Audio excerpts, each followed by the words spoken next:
स्वागत है आपका। सुपरसोनिक बूम क्या होता है? बेंगलुरु के लोग इस घटना से डरे हुए क्यों हैं? क्या हुआ था जिससे बेंगलुरु के लोग डर गए? पहले बात करेंगे सुपरसोनिक बूम क्या होता है, ठीक है? फिर बेंगलुरु के लोग इस घटना से क्यों डर गए थे? आपको सारी जानकारी इस वीडियो में मिलेगी।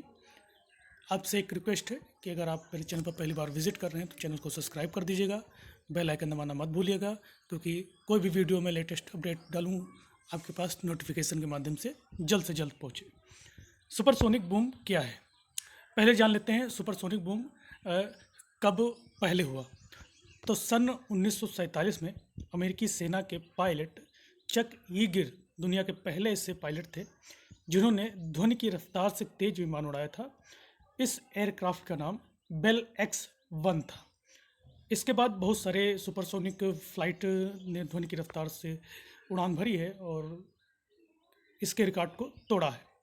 इसके बाद कई एडवांस विमानों की रफ्तार ध्वनि की रफ्तार से 3 गुना ज़्यादा है, यानी कि आप कह सकते हैं कि एक मैक, यानी कि ध्वनि की रफ्तार होती है एक मैक, अगर उससे ज़्यादा है, अगर 2 है तो 2 गुना, 3 है तो 3 गुना, ठीक है।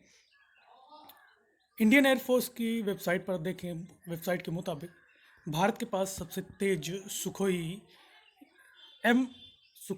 30 MK-1 है और मिराज 2000 है जो सुपरसोनिक फ्लाइट जैसा विमान है। क्या होता है सुपरसोनिक बूम? जब किसी चीज़ की रफ्तार ध्वनि से ज़्यादा तेज होती है तो उसे सुपरसोनिक रफ्तार कहते हैं। यानी कि जब कोई चीज़ 332 मीटर प्रति सेकंड की रफ्तार से भी तेज गति से चलती है तो इसकी रफ्तार को सुपरसोनिक स्पीड कहते हैं।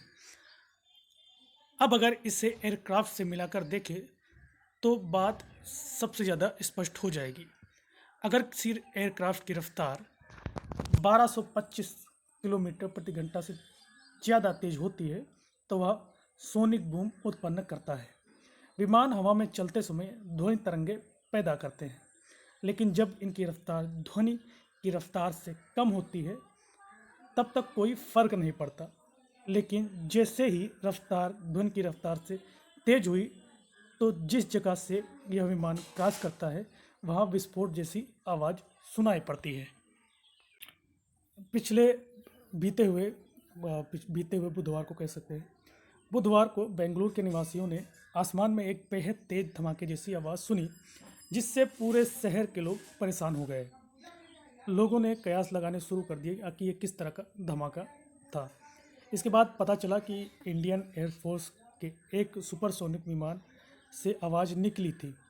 ऐसे विमानों की वजह से उत्पन्न हुई तेज आवाज़ सुपरसोनिक बूम कहलाती है। जैसे कि मैंने बताया, भारत के पास 2 हैं विमान, इंडियन एयरफोर्स के पास सुखोई 30 MKI और मिराज 2000, ठीक है।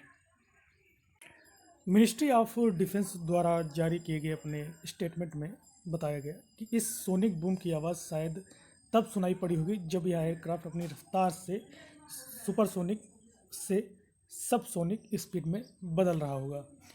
यह एयरक्राफ्ट उस वक्त तकरीबन 3600 मीटर से 36,000 मीटर से 40,000 फीट की बात कर रहा हूँ, फीट ऊंचाई पर रहा होगा। यह कंफर्म किया गया कि यह विमान aircraft system and testing establishment से ताल्लुक़ रखता है और यह शहर के बाहरी हिस्से के आवंटित एयर स्पेस से उड़ान भर रहा था। सुपरसोनिक बूम या सोनिक बूम को किसी भी विमान या वस्तु द्वारा पैदा किया जाता है जो ध्वनि की स्पीड, जैसे कि मैं बताया, 1238 किलोमीटर प्रति घंटा से तेज चलती है। सुपरसोनिक का मतलब ध्वनि से तेज होता है। सोनिक बूम एक तरह की चौंका देने वाली तरंगें होती हैं। इस स्पीड में चलने वाले विमान से इतनी तेज आवाज़ पैदा होती है कि ज़मीन पर बम विस्फोट या बादलों की गड़गड़ाहट जैसी आवाज़ सुनाई देती है। जब कोई विमान हवा में उड़ता है तो साउंड वेव यानी कि ध्वनि तरंगें पैदा करता है। जब विमान ध्वनि की गति से कम स्पीड से उड़ता है तो साउंड वेव विमान के आगे की ओर रहते हैं। विमान जब साउंड बैरियर तोड़कर ध्वनि की स्पीड से ज़्यादा तेज चलता है तो यह एक सोनिक बूम पैदा करता है। इसमें आपको विमान आने पर पहले कोई आवाज़ नहीं आती है, लेकिन विमान के गुजरते ही तेज धमाके जैसे बूम होता है। जब कोई विमान ध्वनि की गति से कम स्पीड से उड़ता है तो उसके द्वारा उत्पन्न प्रेशर डिस्टरबेंस या साउंड सभी दिशाओं में फैल जाती है, लेकिन सुपरसोनिक स्पीड में प्रेशर फील्ड एक खास इलाके तक सीमित होता है, जो अक्सर विमान के पिछले हिस्से में फैलती है और एक सीमित चौड़े कोने के आगे पड़ती है, जिसे मैक कोन कहा जाता है। विमान के आगे बढ़ने के साथ ही पीछे की ओर कोन का पैराबोलिक किनारा पृथ्वी से टकराता है। एक ज़बरदस्त धमाका या बूम पैदा होता है। इस तरह का विमान काफ़ी लो अल्टीट्यूड में या नीचे उड़ता है तो यह शॉक वेव इतना ज़्यादा तीव्रता का होता है कि इनसे खिड़कियों के शीशे टूट जाते हैं, जैसा कि बेंगलुरु में हुआ।